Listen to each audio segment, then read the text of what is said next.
আসসালামু আলাইকুম ওয়া রাহমাতুল্লাহি ওয়া বারাকাতুহু।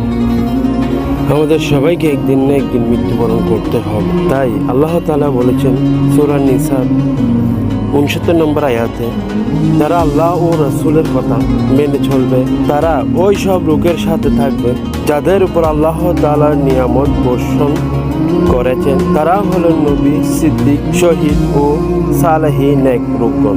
তারা কতই না ভালো সাথী। তাই এমন কাজ করেন আল্লাহ তাআলা যেন আপনাকে নিয়ামত বর্ষণ করেন।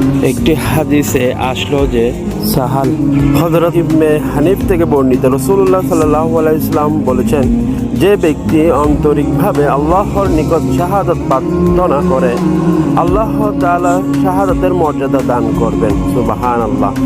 যদিও সে ঘরে তার বিছানায় ও মৃত্যুবরণ করে। তাই আন্তরিকভাবে আল্লাহর নিকট শাহাদাত প্রার্থনা করেন যেন আল্লাহ তাআলা শাহাদাতের মর্যাদা দান করেন। সুবহানাল্লাহ। আল্লাহ তাআলা আমাদের সবাইকে কবুল করুক। আমিন। আসসালামু আলাইকুম ওয়া রাহমাতুল্লাহি ওয়া বারাকাতুহু।